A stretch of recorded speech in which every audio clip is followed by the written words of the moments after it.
నమస్తే అండి. నేను వాణి. నా ఛానల్ ఫస్ట్ టైం చూస్తుంటే ప్లీజ్ సబ్స్క్రైబ్ చేసుకోండి, లైక్ చేసి షేర్ చేయండి. ఈరోజు మనం గౌతమి గారు రచించిన నా గమ్యం అనే ఒక మంచి కథను విందాం. ఆ అబ్బాయి మనకు ఉద్యోగం వచ్చింది, మన ప్రేమను గురించి ఇంట్లో చెప్పి పెళ్లి చేసుకుందాం అన్నాడు. కానీ ఆ అమ్మాయి నాకు పెళ్లి మీద నమ్మకం లేదు, మనం కలిసి సహజీవనం చేద్దాం, నీకు ఇష్టం లేకపోతే నన్ను మర్చిపో అనింది. ఆ తర్వాత ఆ అమ్మాయి జీవితంలో ఎలాంటి సంఘటనలు ఎదుర్కొందో వినండి. ప్రేమ, ఈ సంవత్సరం మన చదువులు అయిపోయాయి కదా, మనకు జాబ్స్ కూడా వచ్చాయి, ఇంకా ఎందుకు ఎదురు చూడటం, ఇంట్లో మన ప్రేమ విషయం చెప్పి పెళ్లి చేసుకుందాం. అప్పుడు ఇలా దొంగతనంగా కలుసుకోవాల్సిన అవసరం కానీ, ఒకరిని విడిచి ఒకరం దూరంగా ఉండవలసిన అవసరం కానీ ఉండదు. ఏమంటావ్ అని అడిగాడు హృత్విక్. ఏం లేదు హృత్విక్, నాకు ఈ పెళ్ళి మీద అంత నమ్మకం లేదు. పెళ్ళికి ముందు ఉన్న ప్రేమ పెళ్ళి తర్వాత ఉండదు మీ మగవారికి. పెళ్ళి అవడం లేటు, ఇక నేనేం చేసినా నన్ను విడిచి ఎక్కడికి వెళ్ళదులే అనే ఓవర్ కాన్ఫిడెన్స్ వచ్చేస్తుంది మీకు. తాళి అనే మూడు ముళ్ళ బంధంతో మమ్మల్ని కట్టి పడేస్తారు. ఏమైనా అంటే నువ్వు ఆడదానివి, భర్తని ఎదిరించకూడదు, తొక్క తోటకూర కట్ట అని అందరూ సిద్ధమైపోతారు నీతులు చెప్పటానికి. అదే పెళ్లి చేసుకోకుండా ఇలానే ఉంటే ఏ గొడవ ఉండదు, జీవితాంతం ఆనందంగా ప్రేమించుకోవచ్చు అని హృత్విక్ కళ్ళల్లోకి చూస్తూ అంది. నువ్వు చెప్పిందంతా నిజమే, కానీ ఇలా పెళ్లి చేసుకోకుండా కలిసి ఉంటే సమాజం ఏమనుకుంటుందో తెలుసా అడిగాడు హృత్విక్. సమాజం కోసం నా జీవితాన్ని నేను నాశనం చేసుకోలేను కదా. అవుననుకో, అయినా ఒకసారి ఆలోచించు. ఇవన్నీ చెప్పుకోవడానికి, సినిమాల్లో చూడటానికి బాగుంటాయి, కానీ నిజంగా అలా ఉండటం కష్టం. దీనిని ఎవ్వరూ ఒప్పుకోరు. అందరి గురించి నాకు అనవసరం, నీకు ఇష్టమే కదా.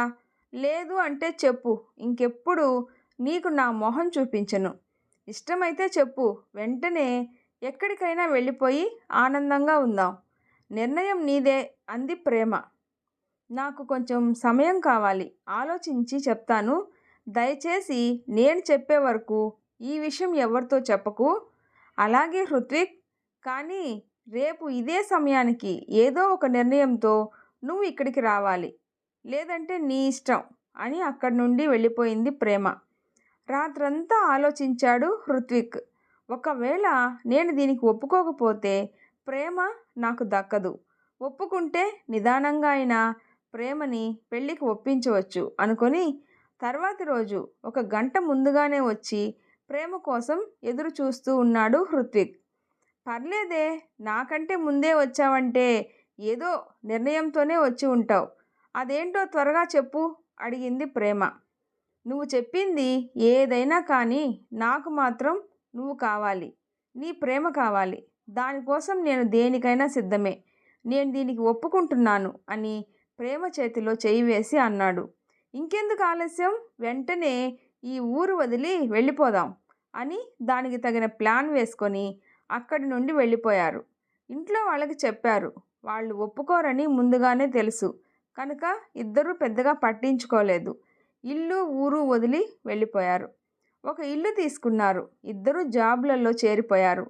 ఒక 2 సంవత్సరాలు ఎలా గడిచిందో కూడా తెలియలేదు. అంతలా ఎంజాయ్ చేశారు. సమాజం దృష్టిలో వీరికి పెళ్ళైనట్లే ఉన్నారు. ప్రేమ, ఇప్పటికైనా నీకు నా ప్రేమ మీద నమ్మకం కలిగితే మనం పెళ్లి చేసుకుందాం. నీకెన్నిసార్లు చెప్పాను హృత్విక్, నాకు ఈ పెళ్లి మీద నమ్మకం లేదు అని. ఇప్పుడు ఎందుకు నీకు ఆలోచన వచ్చింది? ఇప్పుడు మనం బాగానే ఉన్నాం కదా. ఉన్నామనుకో, కానీ కానీ ఏం లేదులే, ఎన్ని చెప్పినా వినదు అనుకొని నీ ఇష్టం అన్నాడు. అలా కొన్నాళ్ళకి ఒక బలహీన క్షణంలో ఇద్దరూ ఒకటయ్యారు. జీవితాంతం కలిసి ఉండాలని నిర్ణయించుకోవడం, ఒకరి పట్ల ఒకరికి నమ్మకం ఉండడం మూలంగా వాళ్ళకి ఇది తప్పుగా అనిపించలేదు. ప్రేమ తల్లి కాబోతుందని తెలిసి ఇద్దరూ ఎంతో సంతోషించారు. ప్రేమని కంటికి రెప్పలాగా చూసుకున్నాడు. 7 నెలల తర్వాత ప్రేమ ఆఫీస్కి లీవ్ పెట్టి ఇంటి పట్టునే ఉంది. తనకి తోడుగా ఒక మనిషిని నియమించాడు హృత్విక్. 9 నెలల తర్వాత 12 కవల పిల్లలకు జన్మనిచ్చింది ప్రేమ.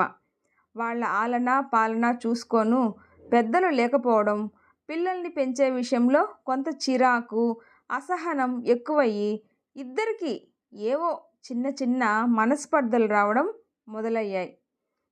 తర్వాత పిల్లల వయసుతో పాటు వాళ్ళ మధ్య దూరం కూడా పెరిగింది. ఇలా కొన్ని నెలలు గడిచాయి.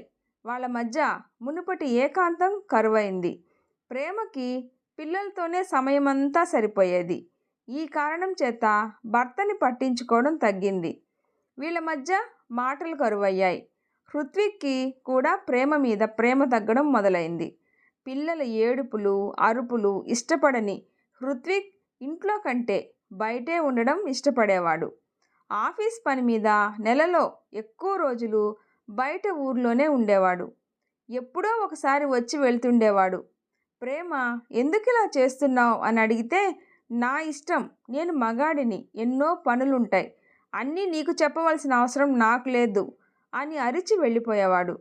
కొన్ని రోజులకి అడగడం కూడా మానేసింది ప్రేమ. తర్వాత పూర్తిగా ఇంటికి రావడం మానేశాడు.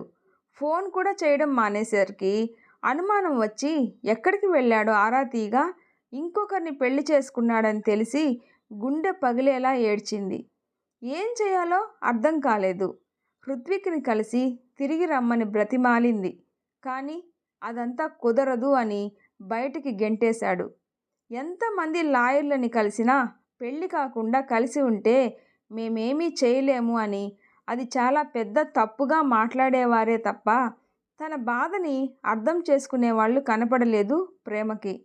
అప్పుడు వాళ్ళ తల్లిదండ్రులు గుర్తొచ్చి పరుగెత్తి వాళ్ళని చేరి అంతా వివరించాలి అనుకుంది. కానీ ఇన్ని సంవత్సరాల తర్వాత ఏం మొహం పెట్టుకుని వెళ్ళాలి? ఒకవేళ వెళ్ళినా నా ఈ పరిస్థితిని వివరించి వాళ్ళకి మరింత మానసిక క్షోభ మిగల్చలేను. DNA టెస్ట్ చేయించినా కూడా బలవంతంగా నా బిడ్డలకు తండ్రిని ఇవ్వగలనేమో కానీ వాళ్ళకి నిజమైన తండ్రి ప్రేమని ఇవ్వగలనా?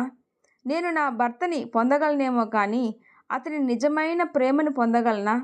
ఈ సమాజం నా పిల్లల్ని గౌరవంగా చూస్తుందా? ఆ క్షణంలో నా బిడ్డలు అడిగే ఎన్నో ప్రశ్నలకి సమాధానం కూడా చెప్పలేను అని తనను తాను ప్రశ్నించుకుంది. ఇదంతా నా చేతులారా చేసుకున్నాను. మొదట్లోనే తను పెళ్లి చేసుకుందాం అంటే వద్దు అన్నాను. తర్వాత కూడా ఎన్నోసార్లు అడిగాడు. నేనే నా పంతం కొద్దీ ఒప్పుకోలేదు. అది కూడా కాకుండా పిల్లల విషయంలో పడి నేనే తనని సరిగా పట్టించుకోలేదు. ఇప్పుడే తెలుస్తుంది పెళ్లిలోని గొప్పతనం. అదే మాకు పెళ్ళై ఉంటే ఇలాంటి ఆలోచన వచ్చి ఉండేదే కాదు కదా. ఎంత తిట్టుకున్నా కొట్టుకున్నా కలిసే ఉండేవాళ్ళం.